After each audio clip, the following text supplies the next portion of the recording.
Hello friend, કેમ છો? આજે આપણે ગુજરાતી દાળ ભાત બનાવશું.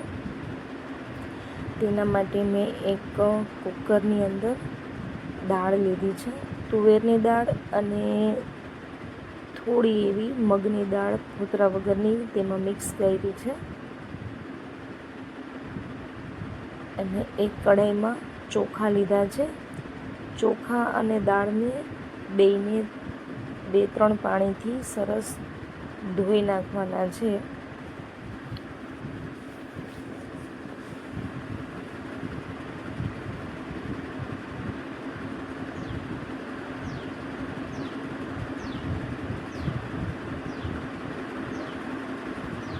સરસ ધોવાઈ જાય એટલે આપણે ભાતને મૂકી દઈશું થવા માટે. ચોખા જે આપણે પાણીમાં નાખીને મૂક્યા છે તેની અંદર આપણે થોડું એવું મીઠું એડ કરી દઈશું એટલે ટેસ્ટમાં સારા લાગે ભાત.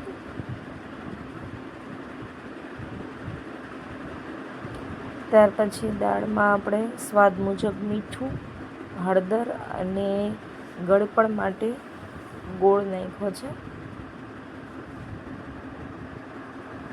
ત્રણેય વસ્તુ આપણે દાળ બાફતી વખતે જ તેમાં એડ કરી દઈશું.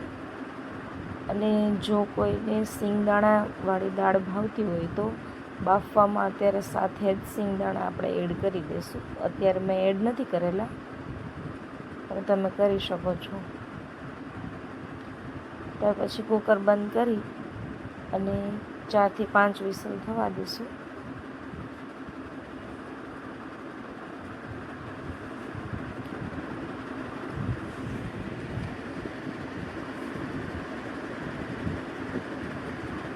આપણે ભાત જોઈ લઈએ. આપણા ભાત તૈયાર થઈ ગયા છે. દાળ પણ થવા એવી છે, ચેક કરી લઈએ.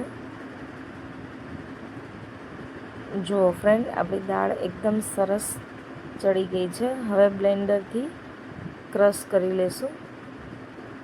એકદમ સરસ ક્રશ કરી લેવાની છે. અને જો આમાં આપણે સિંગદાણા એડ કર્યા હોય ને તો ઉપરથી સિંગદાણા કાઢી લેવાના, પછી એમાં બ્લેન્ડર મારવાનું. ત્યાર પછી દાળ વઘારવા માટે મસાલો તૈયાર કરું છું. ધાણા ગાર્નિશિંગ માટે લીધા છે, સમારેલા ટામેટાં, આદુ અને મરચી, એ ત્રણેય વસ્તુ આપણે વઘારમાં એડ કરવાનું છે, એના માટે સમાર્યું છે. અને બાકી સૂકા મસાલામાં છે તજ, લવિંગ, બાદિયા, એ બધું આપણે સૂકા મસાલામાં એડ કરવાનું છે વઘારમાં.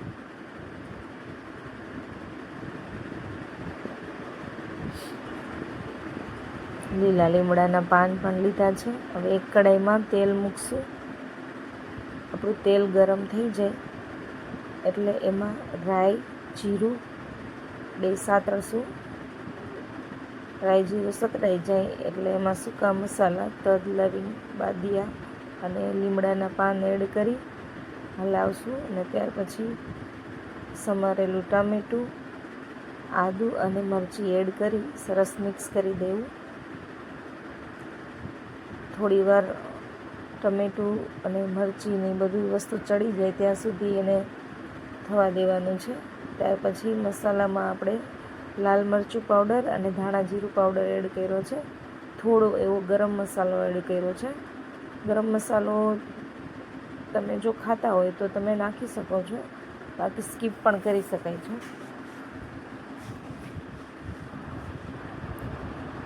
ત્યાર પછી થોડી વાર કૂક થવા દેશું.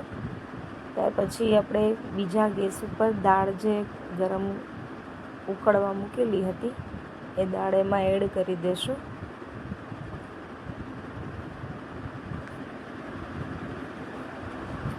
આપણી દાળ વઘારાઈ ગઈ છે. હવે એમાં લીંબુનો રસ એડ કરી દીધો છે અને દાળને સરસ ઉકળવા દેવાની છે.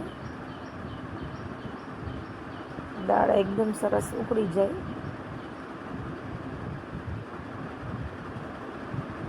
પછી સર્વ કરી લઈશું આપણે. તો આપણા દાળ ભાત તૈયાર થઈ ગયા છે. હવે એક સર્વિંગ પ્લેટમાં કાઢી લઈશું. તો ફ્રેન્ડ્સ તૈયાર છે આપણા ગુજરાતી દાળ ભાત।